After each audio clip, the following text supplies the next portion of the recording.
जो मर जाता है वह बोलता नहीं है, सोचता नहीं है।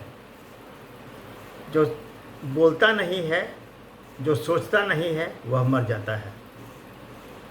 मैं रविशानंद प्रभु लखनऊ से आपसे मुखातिब हूँ।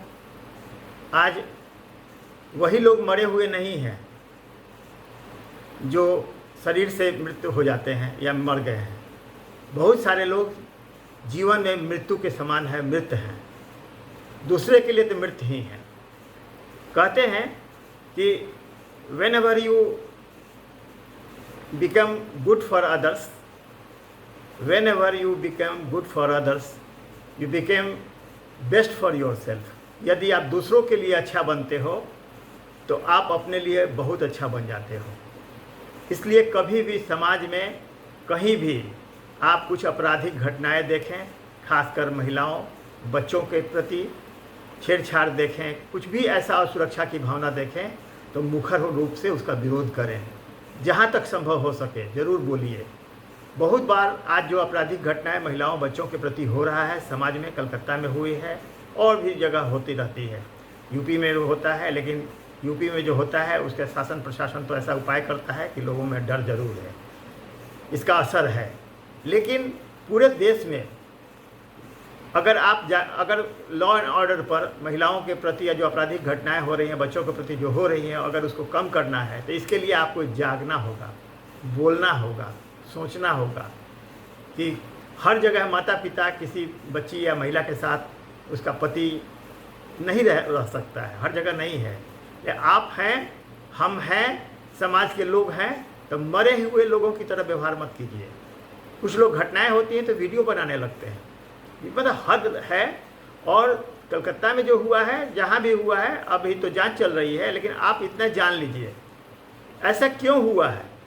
इसलिए हुआ है कि समाज जो है आत्म केंद्रित है। जब उसके साथ, उसकी बेटी के साथ, उसकी बहन के साथ होता है तब बोलता है। कलकत्ता एक, बंगाल जो है, महाराष्ट्र एक नंबर पर है महिलाओं के प्रति, बहुत वहाँ संवेदनशीलता रही है हमेशा से।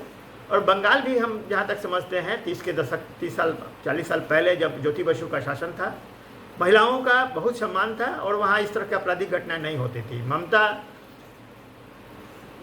जी बन गई हैं, मुख्यमंत्री बनी है, तब से वहाँ जो है बंगाल में महिलाओं का जो, चाहे आपराधिक घटनाओं का, जिस तरह का बहुत तरह की कॉम्प्लिकेटेड जो सामाजिक ताना बाना टूटा है वहाँ, तो उसमें सभी आम नागरिक का भी हाथ है, हमारा आपका भी हाथ है। तो मैं तो अगर राष्ट्रीय स्तर पर कहूँ तो हर आदमी को, हर पुरुष को कम से कम जहाँ संभव हो, जहाँ तक संभव हो, अगर महिलाओं बच्चों के प्रति कोई अगर अनटुवर्ड्स होते देख रहे हैं तो दर्शक मत बनिए, आवाज़ उठाइए। और सबसे बड़ी बात है कि डर, आदमी के रूप में आप जन्म लिए हैं तो समझ लीजिए कि मृत्यु तो है, होना ही है, आज हो, कल हो, परसों हो। तो कहने का मतलब है आप किस बात का डरते हैं। जहाँ अगर आप गलत नहीं हैं तो ये जान लीजिए कि जो आपराधिक प्रवृत्ति के लोग होते हैं बहुत महाडरपोक होते हैं। थोड़ा सा आप आवाज़ उठाइएगा तो आपके साथ लोग जुड़ जाएंगे। इसलिए कहीं भी देखिए अनटुवर्ड्स होते हुए किसी महिला बच्ची के लिए, आप समझिए अपने उस बच्ची का, उस महिला का पति अपने को मानिए, अपने को उसका गार्जियन समझिए, अपने को भाई समझिए, उसका पिता तुल्य समझिए, लेकिन आवाज़ ज़रूर उठाइए। महिलाओं के लिए मेरा एक आह्वान है कि भाई उसकी सुरक्षा के लिए, अगर वो असुरक्षित है, समझ लीजिए देश असुरक्षित है। जिस देश की महिला असुरक्षित हो गई, समझ लीजिए वो देश नाश के कगार पर है। तो मित्रों, कभी भी हर आदमी चिंतित हो सकता है। कलकत्ता की घटना से हर आदमी, जो पिता है, भाई है, पति है, उसको चिंता महिला की लग रही है। इसका एक ही उपाय है कि जहाँ तक संभव हो आप ज़रूर कोशिश कीजिए कि आवाज़ उठाने का। और अगर एक आवाज़ से आपका जो है बहुत सारी महिलाएं, बच्चियों की रक्षा हो सकती है। अगर इसी तरह का अगर एक हम आप आवाज़ उठाते रहेंगे तो कभी भी बहुत सारी घटनाएं रुक जा सकती हैं मित्रों। इसलिए अपने आप को अकेला मत समझिए। अगर कोई अच्छा काम आप करेंगे तो आपसे लोग जुड़ेंगे, आपका समर्थन मिलेगा। Have a nice day, good day.